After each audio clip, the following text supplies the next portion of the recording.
of our nomenclature and formulas PowerPoint. Ternary covalent compounds. And again, we got to think of our terminology here. Ternary means 3 or more elements, and covalent means that they share electrons. So it's got to be all nonmetals and has to be at least 3 elements. So you can see our examples here. We have glucose, which is C6H12O6, carbon, hydrogen, and oxygen. They're all nonmetals, and there's 3 different elements. So that makes it a ternary covalent compound. Same thing with sucrose, acetone, vitamin C, and then caffeine. It actually has 4, but remember the rule is 3 or more different elements. So we see it has definitely 3 or more different elements. And that's how you recognize a ternary covalent compound. And then, of course, we have a couple of unique types of compounds, acids and hydrates. We'll get to those as well. So, first semester, we really don't get into acids and bases too much, but we do learn how to name them. So what we're going to do in my class is we're going to basically say anything that starts with hydrogen, excluding water, and H2O2, which is hydrogen peroxide. We're just going to call those acids, so be on the lookout for something that starts with H.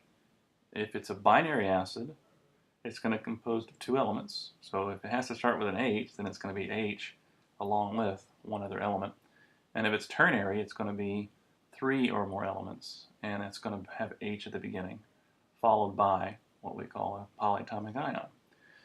And occasionally we'll see a name for ternary acids. Sometimes they're called oxyacids, and the reason they're called oxyacids, as you can see down here, they tend to have oxygen in them. So all these that you see here, they all start with H. They're not water, they're not hydrogen peroxide. So again, for the first semester, we're going to define these by the fact that they start with H. So this starts with H, it only has 2 elements, so that's binary acid. This, 2 elements only, starts with H, binary acid. Don't get confused and call these covalent. Covalent compounds, we say, do have only nonmetals like these guys do, but they start with something other than H. So H2S, H3P, HI, those are all examples of binary acids. And then the ternary acids, the oxyacids, they all have what we call polyatomic ions attached to the H. Nitrate here, sulfate here, acetate here. So we have a way of naming these, which we'll talk about later, but just to identify them, they have to start with H, and whether they're binary or ternary depends on what's connected to the H.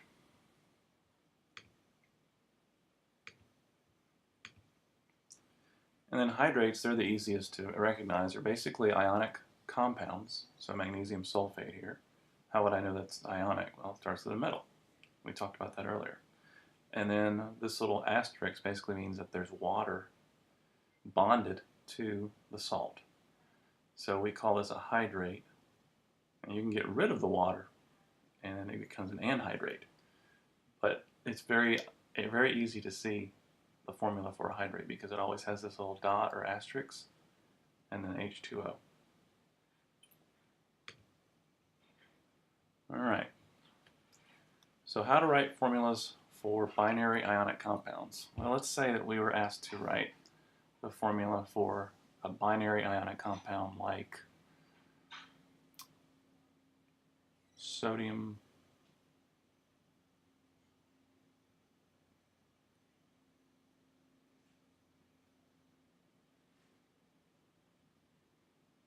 oxide.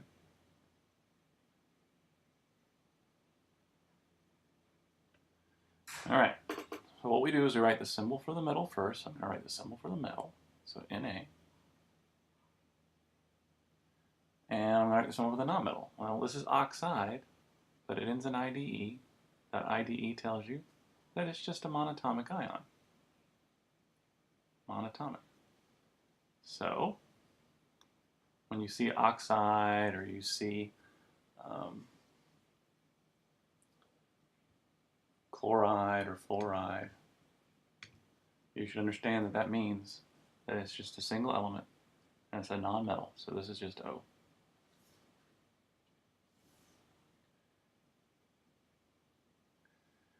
Well, above each symbol, you're going to write the element's ionic charge. So you look on your charges sheet. You should have those handy if you're watching this. Alkali metals are always +1.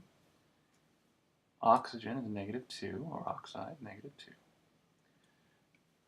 Ask yourself, do the charges add up to 0? Does a +1 and a -2, does that add up to 0? No, it doesn't. If that's the case, if it doesn't add up to 0, what we do is we crisscross the numbers but leave the signs. So the 2 crosses over to the sodium, the 1 crosses over to the oxygen, like so. We only move the numbers, we don't move the signs. The signs are simply there to tell you whether it adds up to 0 or not. Rewrite the symbols of both elements with proper subscripts, so Na, 2, O. Now, I'm not going to write the 1 because 1s are understood. If you write the 1, that's unnecessary. Okay, so don't write the 1.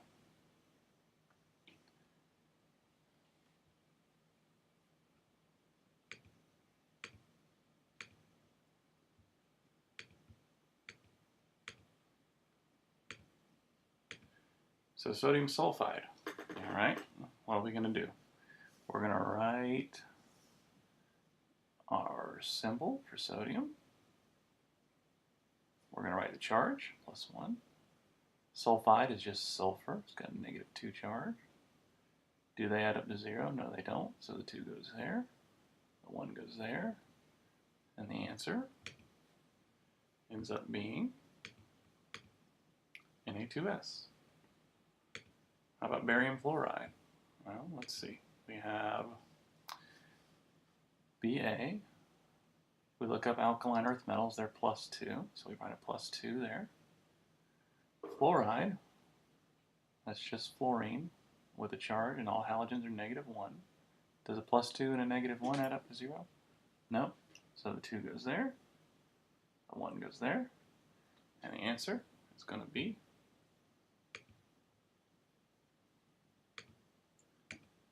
PaF2. Copper 1 oxide. This is a little bit tricky. Occasionally you have metals that have more than one possible charge depending on what they're reacting with. So, for example, if you look up copper, you will see +1 and you will see +2. So how do we know which one to use? Well, we look at this Roman numeral. The Roman numeral represents the charge. So this copper 1 means this one, not this one.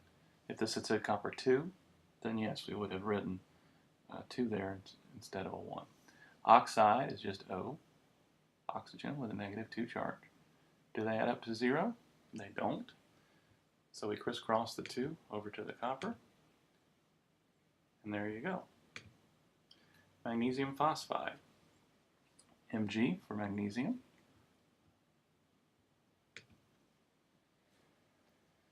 Magnesium's +2. Phosphide is just phosphorus, -3 charge. We look again, all these charges you would get off your charges sheet. Does +2 and a -3 add up to 0? It does not. So the 3 goes there, 2 goes there, and our answer is Mg3. P, and that is a typo. That should say 2 right there. So live and learn. There should be a 2 right there. Zinc chloride. All right. Zinc chloride. We have Zn. It's got a +2 charge. We have chloride, which is just chlorine, -1. Does a +2 and a -1 add to 0? Nope. So the 2 goes there, 1 goes there. And what is our answer? ZnCl2. Silver nitride. Silver is symbol Ag. +1 charge. Nitride is nitrogen, -3 charge. Does a +1 and a -3 add up to 0? Nope, so the 3 goes there, 1 goes there, and our answer is Ag3N. Now, careful with one more thing. What if we had sodium and chlorine? We have a +1, we have a -1. Do they add up to 0? Yes, they do. If they add up to 0, you don't crisscross any numbers and you just rewrite the symbols. So NaCl would be the answer. Or M magnesium with oxygen. Oxygen's -2, magnesium's +2. So does a +2 and a -2 add up to 0? Yes, it does. So we just rewrite the symbols with no subscripts. And one other thing, these IDE endings, that's a good way to indicate. IDE typically means a monatomic, in other words, one element, single element, anion, in other words, a non-metal. Okay, if it doesn't end in IDE, if it ends in ATE or ITE, that's a different type of ion. Okay, all right, that's part 3. We'll have part 4 coming up.